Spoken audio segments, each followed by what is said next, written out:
So, in this last session of the day, we take up chapter 6, Paul the Apostle and Theologian. So, only 2 points we see in this chapter, Paul the Apostle and Paul the Theologian. So, first one, Paul the Apostle. Brother was asking why Paul was, or why we call him Apostle. So, I will give you the reasons in this first section. First of all, Paul had a very deep Christ experience in a Damascus experience, conversion. And as we have already said, it is a very decisive turning point in the life of Paul, this Christ experience. And he takes it as a direct call from God to become an apostle of the Gentiles, Romans 11:13. And he considered it equal to the call and commissioning of the 12 apostles. Paul himself writes to Philippians 3:12, Christ has made Paul his own. We have already referred in the last sessions. Then he wrote to Galatians about Christ's revelation to him, 1:12-16. So now I would give you some reasons why we call him apostle, or why Paul claims himself as an apostle. Basically, what is the meaning of apostle? One, sent out, called and sent out. So Paul fulfills these two. He is called directly from the Lord and he is sent out as an apostle of Gentiles. Okay, the first reason, apostolic altruism. First reason is apostolic altruism. Reference 1 Corinthians chapter 9, 19-23. Now, what do we mean by apostolic altruism? That is, courage to take up risk shown in his preaching, especially to the Corinthians. Paul had very hard time with the Corinthians. Then he had a great appreciation for the members of the churches. Reference 1 Thessalonians chapter 1 verses 2-10. So first one is he had a great courage to risk his own life, as it is shown in his preaching to the Corinthians. Then second one, he had a great appreciation for the members of the churches. He had a great concern for the churches as an apostle. 2 Corinthians chapter 11, 28-29. Then we know that Paul had undergone a lot of sufferings like any other apostle. So his sufferings as an apostle we see in 2 Corinthians chapter 11, 24-28. His sufferings as an apostle found in 2 Corinthians 11, 24-28. Finally, his missionary zeal as found in Romans 15, 23-24. So we know all the 12 apostles were suffering, martyred, except John. Everyone was martyred. So also like them, Paul also underwent all these sufferings. Second reason, an apostle committed to the socio-economic welfare of the people. An apostle. Paul is an apostle committed to the socio-economic welfare of the people. That is to say, not only liberation from sin, law and death, but also social equality of Jew and Greek, slave and free, male and female. Galatians 3:28, 1 Corinthians 7, 2-7, where he speaks about also the social equality in the society. There is no difference between a Jew, Greek, slave, free, young, old, male, female, and so on. Galatians 3:28, 1 Corinthians 7, 2-7. His commitment to help the poor Christians in Judea is seen very much in his life. Paul was always trying to collect money to help the poor Christians in Jerusalem. So he had a great love and commitment to help the poor Christians in Jerusalem. Galatians 2:10. Then Paul also had a genuine concern for the poor.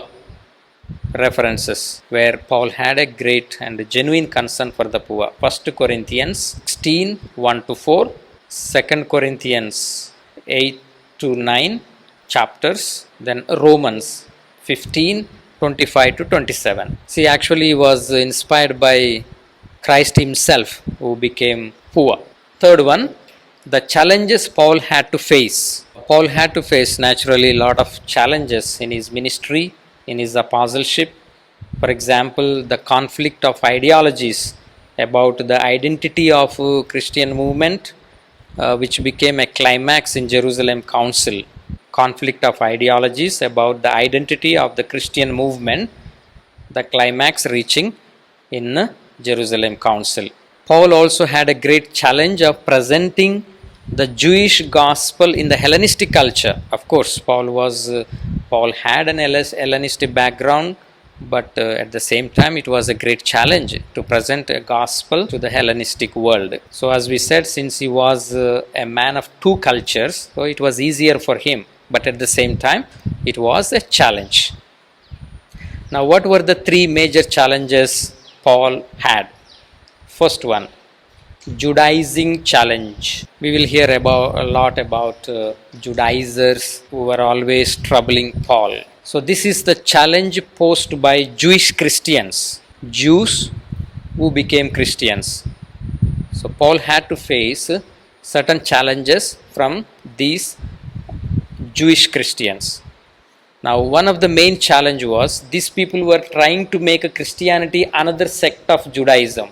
Already Pharisees, Sadducees and Essenes, these are the sects in Judaism. So these Jewish Christians were trying to make Christianity as another sect to Judaism. So which was really a great challenge to Paul to convince them. Paul eliminated completely this idea, and Paul defended it, saying that salvation is through Christ in the accomplishment of God's work, not through merely scrupulous observance of the law. Jesus Christ is salvation. So that is a Judaizing challenge coming from Jewish Christians. Then second one is Greek challenge. Greek Christians, Greeks who, or in other words, Gentile Christians. Okay, Gentiles who became Christians. So from them also there was a great challenge to Paul. Now, as we know, Greek culture, cult, gave more importance to wisdom, Sophia or Chokmah in Hebrew. For them, wisdom is everything, knowledge is everything. Knowledge, even knowledge is above God for Greeks. According to them, there is no difference between wisdom of human and wisdom of God. They say the wisdom of God is achieved through human efforts. But for Paul, human wisdom is God's gift, never a human effort. So the human wisdom is God's gift. Whereas for Greeks, it is achieved by one's own efforts. They don't give attribution to God, wisdom coming from God. So for them, it is a human effort, human projection. Reference 1 Corinthians 2, 6 to 16. So this was another challenge from Gentile Christians or Greek Christians. So Paul had to convince them of this. So this led them to egoism. So Paul basically had a Judaizing challenge and Greek challenge. To continue with that, Paul's encounter with the Greeks in Athens. Paul had an encounter with the Greeks. He had a lot of arguments with the Greeks in Athens. Acts 17th chapter presents that. Acts chapter 17, 16 to 34. And Paul also had an encounter with the undisciplined Corinthian church on the same point. Paul also had an encounter with the undisciplined Corinthian church. 1 Corinthians 1, 22 to 23. So as I said just before, Paul had a hard time to educate Corinthians. The third challenge Paul had was Gnostic challenge. First one is the Judaizing challenge. Second one is Greek challenge. Third one is the Gnostic challenge. So this challenge is posed by Gnostics or philosophers. Now the main idea is, for these philosophers, salvation is through intermediary beings, and Christ is considered as one of the intermediaries. Now intermediaries beings like angels or the supernatural beings. So these philosophers all considered Christ as one of the intermediaries, but he is the mediator. So posed a great challenge to Paul, and this we will see in detail when we study the letter to the Colossians. So this was a big problem in the church at Colossae. So we will see that. So Paul warned against this idea in Colossians 2:8.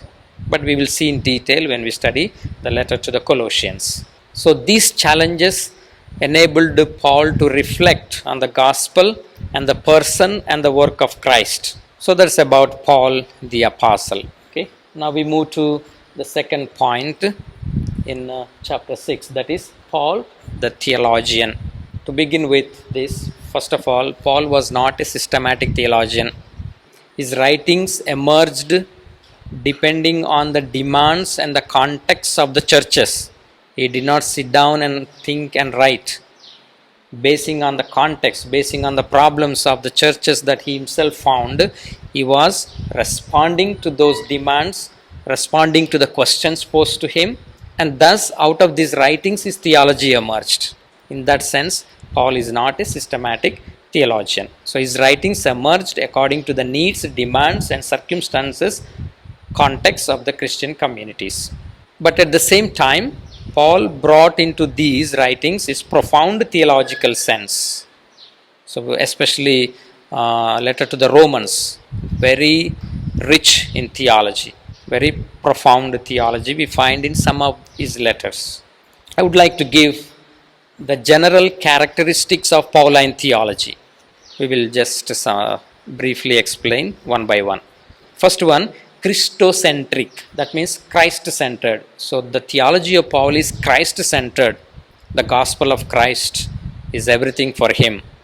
One reference, Ephesians 1:3-10, where Paul says Jesus is the Christ and the Lord.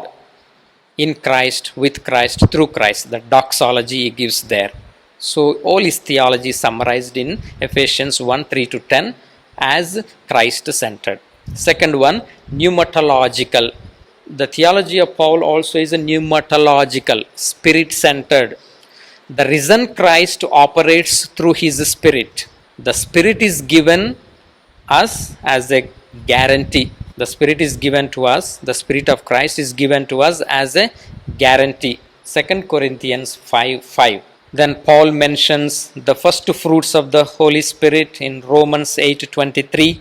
Then Paul also says that Christian life is a life in the Spirit, Romans 8:1-39, the whole chapter. Then Galatians chapter 1 up to chapter 6:10, where we find about Spirit-oriented ideas and theology of Paul. Okay. Third one is ecclesial. So Christian life is a communitarian reality. The literal meaning of church is assembly, gathering of the people. Today we attribute it to buildings, churches. For us, churches means buildings, constructions, but church means it is a group of people, assembly of the people. That is ecclesia. Ecclesia means assembly, people coming together. The concept of the church evolves, of course, in Pauline theology as universal church, local church, and domestic church. All these three aspects we can find in Pauline theology. Fourth one, radical reflection. That means we are seeing the characteristics of Pauline theology. So another characteristic of Pauline theology is very radical reflections. Even small things he discusses elaborately. For example, the food offered to idols, the dietary laws. But Paul discusses it very often in many letters. He gives a lot of guidelines. So the apparently minor issues are also discussed at the root level. So apparently what seems to be minor issues, small issues, but Paul discusses in his letters at the root level. Example, food sacrificed to idols, spiritual gifts, gift of love, gifts of prophecy and tongues, worship, etc. There are so many other minor issues Paul discusses in detail. Then another example we can give, the letter to the Galatians is a radical reflection on the meaning of the work of Christ, 5 and 6 chapters especially. Then another example I can cite is letter to the Romans. Letter to the Romans is a profound reflection on what the humans are before God and what God has accomplished in and through Christ. That is the summary and substance of the entire letter of Paul to the Romans. Then the fifth characteristic of Pauline theology is open to change and development. So more than 10 years of Paul's theological reflection had a gradual development. Or put this way, Pauline theology had a gradual development. One example I give, that is regarding parousia. What is parousia? Second coming of Christ. We see more emphasis on parousia in his early letters. Then in his later letters, we see more existential thinking about parousia. So in the earlier letters, we see more emphasis is given on parousia, imminent. So Christ is going to come and so on. But later the idea got changed. It was not happening, and so the idea got changed. Then still in the later letters, Paul also adds the cosmic aspect of parousia. That means that parousia applies to the entire world, not only the human beings, but the entire cosmos. So that cosmic idea of parousia also is coming in later letters. See the change of the theology of parousia. In the beginning it was imminent. So Christ is going to come. And then later letters it got changed. And then still later letters the cosmic idea also is added. That is one example. Sixth one, theology of the Pilgrim Church. That is Christian life between already and not yet. You might have heard this expression. Christian life is between already and yet. We are also in a time between already and yet. Already means salvation has already come. The kingdom has already come, but not yet. It yet to be completed, yet to be fulfilled, yet to be perfected. So we are in that period. So Christian church or life is between already and not yet. That is why we say it's a pilgrim church. We are on a journey towards that perfection of the kingdom or salvation. So we are moving towards that here. So reference Philippians 3:1 and following. This idea is found there. Philippians 3:1 and following. In other words, we are never in a possession of the entire truth. There is always something to discover in ordinary terms. So that is theology of the Pilgrim Church. We find theology of Paul. Then seventh one, influence of rabbinic thinking, Jewish thinking. Paul was a Pharisee. Naturally, his theology is very much influenced by rabbinic thinking. So he takes lot of ideas from the Old Testament, which is a Jewish literature. So he had his rabbinic thinking and training. So his rabbinic reflections are found in 1 Corinthians 10:1-5. That is, Paul gives warnings from Israel's history. So he refers to what happened in the Old Testament personalities. So we can learn from them, learn from their mistakes. So Paul gives warnings from Israel's history. Then we have Galatians 3:15-18, another example where Pauline theology is influenced by rabbinic thinking. Galatians 3:15-18. That is where Paul mentions the promise of Yahweh to Abraham. So Paul takes up that theme. Then we have Galatians 4:21-31, where Paul speaks about the allegory of Hagar and Sarah. Then last another example, Romans 10:4, where Paul says Christ is the end of the law. Paul adds that Christ is the fulfillment of the law. Okay, we have the last general characteristic of Pauline theology, namely antithesis and personification of concepts. Theological concepts like faith, sin, death, and life, these are all personified in his letters. Personified, symbolized. So they mean something else. Death means it's not a physical death, he means alone. It's personified into different meanings. So Paul gives a lot of meanings from that. Light, when he says light, darkness, such expressions, it means lot. Light, not that sunlight. We are children of light, he says. Theological concept, very much personified in Pauline theology. Then antithesis. Paul uses antithesis like life and death, spirit and flesh, light and darkness, first Adam and last Adam. So these kind of antithetical concepts also Paul uses. So to conclude this chapter, so we need to be familiar with the theology of Paul in general, to to understand Pauline letters, especially his concepts, his ideas. Okay, he takes a lot of concept ideas from Greek philosophy, Greek poets, Greek philosophers, and he also is very much influenced by rabbinic thinking. He has invariable quotations from Old Testament. So all these we should understand to understand Pauline theology and his letters. Good. Thank you, brothers. Here we end chapter 6.